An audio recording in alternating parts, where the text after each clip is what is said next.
அதனாலதான் சொல்றோம், பெரியார் பேரை சொல்லிக்கிட்டு தயவு செஞ்சு கொள்ளையடிக்காதீங்கய்யா, தயவு செஞ்சு கொள்ளையடிக்காதீங்க. அவரு பேரை சொல்லிக்கிட்டு பெரியார் பேரை சொல்லி கொள்ளையடிக்கிற இவங்க தான் நம்மளுடைய அரசியல் எதிரி. மக்களை நீங்க சொல்லுங்க, நம்மளுடைய அரசியல் எதிரி யாரு? நம்மளுடைய கொள்கை எதிரி யாரு? அதனாலதான் எதிரிகள் யாருன்னு சொல்லிட்டு களத்துக்கு வந்திருக்கிறோம். அதனால அவங்கள மட்டும் தான் எதிர்ப்போம். அதுவும் அந்த எதிரிகள் யாரு இப்போ இங்க 2026 சட்டமன்ற தேர்தலில் களத்தில் இருக்கிறாங்களோ அவங்கள மட்டும் தான் எதிர்ப்போம். சும்மா களத்திலே இல்லாதவங்களையும், களத்துக்கும் அவங்களுக்கும் சம்பந்தமே இல்லாதவங்களையும் எதிர்க்கிற ஐடியாலாம் இல்ல பாஸ். இது எல்லா என்னை மக்களுக்கும் என் இன சொந்தங்களுக்கும் நான் சொல்ல விரும்புகிறேன், ஒரு கட்சிக்கு போட்டி அப்படிங்கிறத எப்படி ஏற்கிறீங்க? ஒரு கட்சியின் கோட்பாடு, அந்த கோட்பாட்டுக்கு எதிரான ஒரு கோட்பாடு, அதுதான் போட்டி, மாற்றா இருக்க முடியும். இப்போ நாங்கள் இவங்க எல்லாம் ஒரே அணியாக இருக்காங்க பாருங்க, எல்லாரும் பெரியாருங்கிறாங்க, பெரியார் இல்லாத இங்கே ஒன்றும் இல்லைங்கிறாங்க. நாங்கள் மட்டும் பெரியாரால் எங்களுக்கு ஒன்றுமே இல்லைங்கிறோம். கோட்பாடு மாறுதா? புரியுதுன்னு நினைக்கிறேன். உங்களுக்கு புரியுது? பெரியார் தந்தைங்கிறாங்க. என் மொழியை சனியன்னு சொன்னவர் எனக்கு எப்படி தந்தையா இருக்க முடியும்னு கேட்குறேன். பெரியார் தான் எல்லாம்ங்கிறாங்க. என் இனத்தின் முன்னோர்கள் எல்லாரும் எங்களுக்கு பெரியாருங்கிறோம். கோட்பாடு மாறுதா? இது அடிப்படை. அவர்கள் திராவிடம்ங்கிறாங்க, நாங்கள் தமிழர்கள்ங்கிறோம். அவங்க ஊழல் லஞ்சத்தில் ஊறி திளைத்திருக்கிறார்கள், நாங்கள் உண்மையின் நேர்மையின் பக்கம் நிற்கணுங்கிறோம். அவங்க வாக்குக்கு காசுங்கிறாங்க, அது இல்லைங்கிறோம். அது தன்மான இழப்பு, தமிழ் பேரினத்தின் அவமதிப்பு, விற்காத உன் மதிப்பு மிக்க உரிமையேன்னு நாங்கள் நிற்கிறோம். இந்த களத்தில் ரெண்டு நிற்குது. அப்போ இது மாறி மாறி நீங்கள் பார்க்கணும். இந்திய அரசியல் மும்மொழி கொள்கைங்குது, திராவிட அரசியல் இருமொழி கொள்கைங்குது. இருமொழி கொள்கைங்குது, நாங்கள் ஒரே மொழி, கொள்கை மொழி, விரும்பினால் எம்மொழியும் கற்பம்ங்கிறோம். இப்போ ஒவ்வொன்றுலையும் மாறுபாடு, இந்த மாறுபாடு தான், இதை தான் நீங்கள் பார்க்கணும். நாங்கள் திராவிடர்கள் அந்த பக்கம் நில்லு, நாங்கள் தமிழர்கள் இந்த பக்கம் வா. உங்களுக்கு புரியுதுன்னு நினைக்கிறேன். எனக்கு சாதி தான் முக்கியம், மதம் தான் முக்கியம், எங்கேயோ போ, ஆனால் எல்லாத்தை விட என் மொழியும் இனமும் தான் எனக்கு முதன்மையானது, இங்கே வா. எனக்கு எனக்கு எல்லாத்தை விட என் மண்ணின் வளமும் என் மக்களின் நலம் தான் முதன்மையானது, இங்கே வா. அதுதான் மக்கம். பதவி என்பது மக்களுக்கான உதவி அப்படின்னா எங்கூட வா.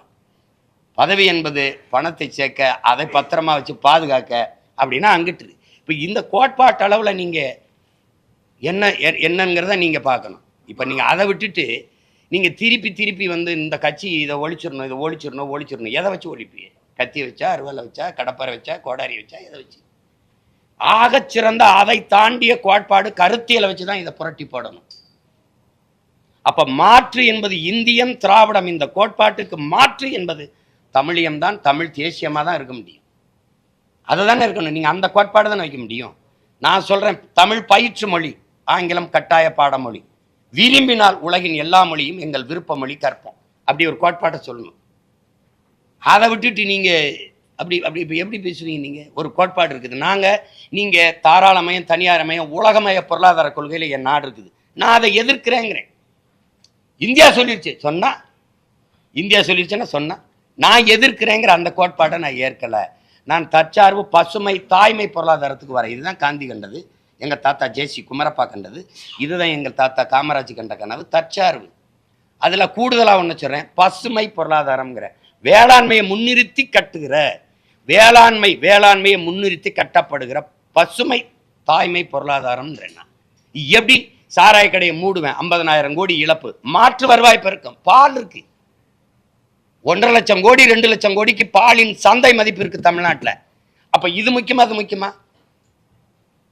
இது கொல்லும், இது வாழ வைக்கும், இது விஷம், இது சத்து உணவு. இப்ப எதை நம்பிக்க? நீ ஆவின் பால் விற்கிற அரசு வழக்குதானா? இல்ல. அதை ஏன் நீ கேட்கறது இல்ல?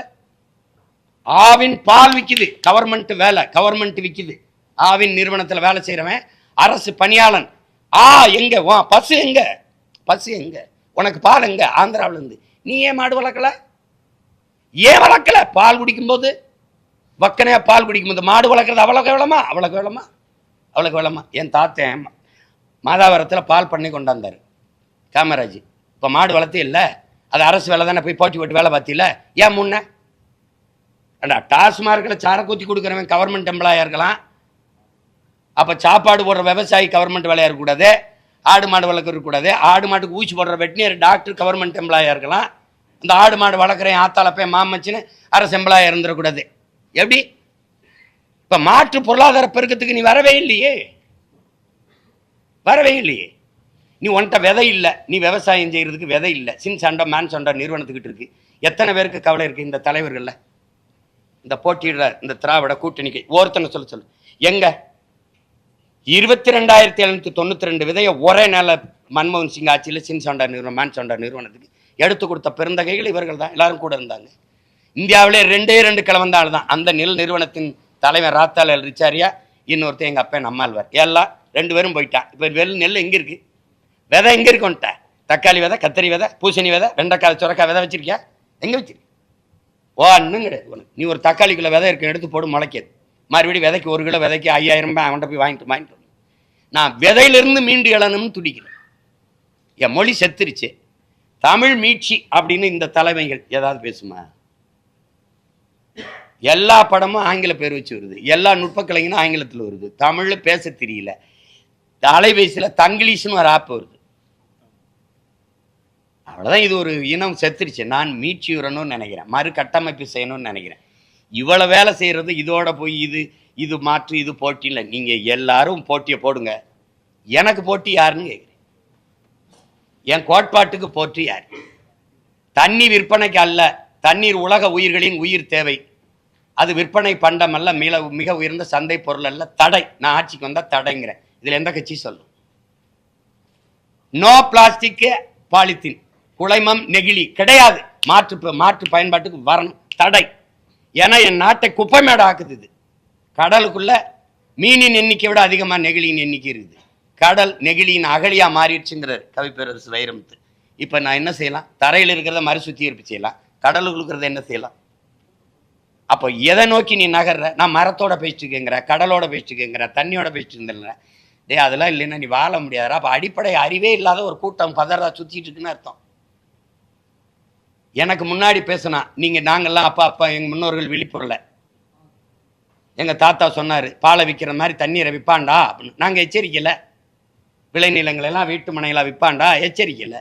இன்னைக்கு நான் பேசும்போது சிரிப்பாக இருக்குது. மரம் இல்லைன்னா காற்று எது? காற்று எது? பிறக்கிற குழந்தை புற்றுநோயோட பிறக்குது. காரணம் யார் சொல்வா? பிரதமர் சொல்வாரா? இல்லை சுகாதாரத்துறை அமைச்சர் சொல்வாரா? இல்லை இந்த நாட்டில் இருக்கின்ற கட்சிகள் பிறக்கிற குழந்தை புற்றுநோயோட பிறக்குது. எங்களுக்கெல்லாம் கற்பித்தது போயலை, இந்த பான்பராக்கு இந்த மாதிரி இதெல்லாம் பயன்படுத்தினா புற்று வரும்னு சொன்னாங்க. இப்போ கூட புகைப்பிடிப்பது புற்றுநோயை உண்டாக்கும், உயிருக்கு கேடு அப்படின்னு நீங்கள் சொல்றீங்க. அப்போ புகை 1 வயசு குழந்தை என்ன பிடிச்சது? எதுக்கு பெண்களுக்கு அதிக மாறு புற்று வருது? 3 வயது குழந்தை புற்றுநோய் மருத்துவமனையில் இருக்குது. ஏன்? தாயின் மாறில் பால் உண்டதை தவிர எதுவும் முன்னாத குழந்தை புற்றுநோய் வந்து சாகுது. ஏன்? காரணம் யாராவது சொல்லு. காற்று நஞ்சாயிருச்சு, நீர் நஞ்சாயிருச்சு, உணவு நஞ்சாயிருச்சு. உயிர் தேவையா இருக்கிற 3மே விஷமாயிட்ட பிறகு அப்புறம் உங்களால நம்பிக்கையோட வாழைப்பழத்தை சாப்பிட முடியுமா? உங்களால நம்பிக்கையோட மாம்பழத்தை சாப்பிட முடியுதா? மனச்சான்றோட பதில் சொல்லுங்க. நீங்க தட்டுல வச்சிருக்கிறது நஞ்சா உணவா? நீங்க குடிக்கிற போத்தல குடிக்கிற தண்ணீர் உங்க மனச்சான்ற சொல்லுங்க, அது தண்ணீரா விஷமா? எதுவுமே தெரியாது. ஓட்டு போட்டுறணும், வந்துடணும், வாழ்க ஒளிகன்னு கத்திரணும், கோஷம் போட்டுறணும், நாட்டாண்டணும். இதெல்லாம் தெரியாது. எனக்கு ஓட்டு போட்டு நான் என்ன பண்ண போறேன்? சொல்லுங்க. தெரிஞ்சா போடுங்க, போடலைன்னா விடுங்க. என்னை தூக்கி சுடுகாட்டில் போடுங்க, ஒரு நாள் தேடுங்க, இருந்தா வருவேன், இல்லைன்னா என்ன பண்ணுவீங்க? எனக்கு முன்னாடி கத்துனவன்லாம் எங்க நான் தேடி பார்க்கணும். அன்னைக்கே சொல்லியிருக்காங்க என் பாட்டு. மணி நீரும் மண்ணும் மலையும் அணிநிலர் காடும் உடையத அரண்னு எத்தனை ஆயிரம் ஆண்டுக்கு முன்னாடி எழுதுனா. ஏன் உனக்கு அறிவு எங்க போச்சுத? படிச்சு இல்லை. இது எங்க போச்சு? அது எங்க இருக்கு? மணி நீர் இருக்கா, மண் இருக்கா, மலை இருக்கா, அணிநிலர் காடு இருக்கா? எல்லாத்தையும் ஏன் அழிச்ச? ஒருத்தரும் கேட்க மாட்டேங்கிறீங்க, நானும் கேட்கக்கூடாது. அப்ப எப்படி? உன் ஓட்டு என்னை வச்சு என்ன பண்ண போகுது சொல்? என்ன பண்ண போகுது சொல்? அது ஓட்டு என்ன பண்ண போகுது? ஒரு அற்ப 1000-500க்கு தன் மதிப்புமிக்க உரிமையை விற்கிற என் மக்களை அரசியல் படுத்தாம ஆக்குனது யார்? யார் ஆக்குனது?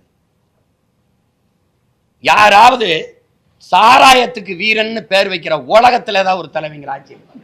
சாராயத்துக்கு வீரன்னா அப்ப நான் மேடையில ஏறி என் பாட்டன் பூலித்தேவன் வீரன், என் பாட்டன் தீரன், சின்னமலை மருதுபாண்டியன், எங்க பாட்டி வேலநாச்சார், அழகுமுத்துக்கோன், சுந்தரலிங்கம், பெரும்பிடுகு முத்தரையன், பண்டாரவன்யன். நான் பைத்தியக்காரனா? நீ பைத்தியக்காரனா? என் தலைவன் பிரபாகரனை போல நான் பேசாண்டா, வீரன்னா நீ குவாட்டு குத்தி வச்சு விட்டுருவ, ஆஃபுக்கு வச்சு விட்டுருவ, அதை போட்டு அவன் வீரன் ஆயிடுவான். இதெல்லாம் என்ன நக்கல் அடிக்கிற நீ? வீரனுங்கிற சொல்ல நீ எவ்வளவு இழிவுபடுத்துற நீ? அப்ப சுபாஷ் சந்திர போஸ் ஒரு ஆஃப், பகத்சிங் ஒரு ஆஃப். என்னடா சிரிக்கிறீங்க? பாருங்க, நான் சீரியஸ் அப்படி சிரிக்கிறேன். என்ன நீ சிரிக்கிற? நெப்போலியன் இருக்காரு, மறந்துட்டேன் ஐயா, நான் மறந்துட்டேன். தம்பி எடுத்து கொடுத்ததுக்கு நன்றிடா. நெப்போலியன், அலெக்சாண்டர்லாம் வைப்போம். இதெல்லாம் தம்பி நீ நினைச்சு பாரு. கால கொடுமை. ஒரு தமிழ் வளர்க்கிற ஒரு நாட்டில் முதல்வரே சொல்றாரு, வணிகர்களை கூட்டி வச்சுக்கிட்டு உங்க வணிக நிறுவனங்கள் எல்லாம் நீங்க தமிழ்ல தயவு செய்து பெயர் வைக்கணும், ரெயின்போவை ரெயின்போன்னே தமிழ்ல எழுதுங்கன்ற. அது தமிழ்னு நினைச்சு சொல்றாரு. தம்பி, அது தங்கிலீஷு தமிங்கிலம்னு தெரியாம. அப்ப இவர் ஒரு எரிபொருள் வங்கியில் போய் நின்னேன். அது போடும்போது அது எழுதியிருக்கு, நீ ஃபியூச்சரை ஃபீல் செய். நீ அதை வந்து இங்கிலீஷில் எழுதிட்டான், நீ இன்னும் தமிழ் எழுதிட்டான். ஃபியூச்சரை அப்படி ஃபியூச்சரை அப்படி எழுதி ஃபீல் செய். ஃபீல் அதை இங்கிலீஷ் எழுதி, அது தமிழில் எழுத்துலேயே எழுதி ஃபீல்னு எழுதி செய். இந்த நீ செய் இடையில என்ன இருக்கு? எழுத்து தமிழாக இருக்கு, ஆனால் தங்கிலீஷாக இருக்கு. ஒரு ஒரு ஒரு தேசிய இனத்தின் உலகத்தின் முதல் மொழியை இப்படி கொலை செய்கிறத பார்த்துட்டு அந்த இனத்தின் மகன் அப்படியே நிற்கணும்னா இப்படி. எங்கள் தாத்தன் சொல்கிறான், தாயை பழிச்சவனை யார் தடுத்தாலும் விடாதரா, தமிழை பழிச்சவனை தாயே தடுத்தாலும் விடாதராங்கிறான். இப்போ நாங்கள் என்ன செய்ய சொல்லுங்க? இந்த 4.5 ஆண்டு கால திமுக ஆட்சியில உங்க பார்வையில நல்லதுன்னு ஏதாவது நடந்துச்சா? நீங்க ஏதாவது சொல்ல மாதிரி பாயிண்ட்ஸ் இருக்கா? பாயிண்ட்ஸ் நல்லதுன்னு இப்ப நீங்க கேட்குற அளவுக்கு நான் தேடுற அளவுக்கு இருக்கு. சரி, என்ன சரிதானம்மா? நீங்க கேட்குற அளவுக்கும் நான் பாயிண்ட்ஸு அப்படின்னு தேடுற அளவுக்கு ஒரு பாயிண்ட் சொன்னா சொல்லலாம். என்னன்னா, இந்தியாவிலே அதிகமா இளம் விதவைகள் இருக்கிற மாநிலம் தமிழ்நாடு அப்படின்னு சொன்னாங்க. அந்த இடத்துல ஒரு இது நான் பெருமையா கருதுறேன். இந்தியாவிலே அதிகமாக இளம் விதவைகள் இருக்கிற மாநிலம் இது இல்லை, அதிகத்திற்கு அதிகமா இருக்கிற மாநிலம், ரொம்ப அதிகமா இருக்கிற மாநிலமா மாத்திருக்கிறாங்க. எந்த ஒரு மாறுதல், என்ன ஒரு ஒன்னு சொல்லுங்க உருப்படி. அதிமுகவுக்கும் திமுகவுக்கும் அவங்க எந்த ஒரு வேலைக்கும் 40 ரூபா கேட்பாங்க, இவங்க கூட 20 ரூபா கேட்டு 60 ரூபா. அதுல கொஞ்சம் ஏற்ற இறக்க இருக்கே ஒழிய தம்பி, இதுல அதிமுக வந்தால் திமுகவிலிருந்து இது மாறுபடும். சாராய் கடையை மூடுவார்கள், எந்த வேலைக்கும் ஊழல் லஞ்சம் பெறமாட்டார்கள், பணியிட மாற்றமா, பணி நியமனமா, பணி உயர்வா, எதுக்கும் பெறமாட்டார்கள். அவர்கள் வந்தால் மலையாக இருக்கும், ஆறாக இருக்கும், வளங்களை கொள்ளையடிக்க மாட்டார்கள். அவர்கள் வந்தால் ஏதாவது ஒரு மாறுதல்னு ஒன்று இருக்கணும்ல, ஒன்றும் இல்லை, ஒரே கருப்பு சாப்பு ஒரு மாறுதல். இங்கே கொடியில் அண்ணா இருப்பார், அங்கே இருக்க மாட்டார். இதே தான் பாரதிய ஜனதாவுக்கும் காங்கிரஸுக்கும். கொடியில் வண்ணம் மாறும், கொள்கையில எண்ணம் மாறாது, 4 பேருக்குமே மாறாது. அப்புறம் அதை போய் பேசி என்ன இருக்கு? இப்ப நாங்க தோற்றோங்கிறாங்க. தோற்று நீங்க எப்படி ஜெயிக்கணும்? ஏன் ஜெயிக்கணும்? தோத்தோம். யாருக்கிட்ட தோத்தோம்? என் பெற்றோர்கள்ட்ட, என் தாய் தந்தையர்கிட்ட, எங்கள் உடன் பிறந்தார்கள்ட்ட. நாங்க ஜெயிக்கணும். ஏன் ஜெயிக்கணும்? என் மக்களுக்காக. அதை என் மக்கள் முடிவு செய்யணும்.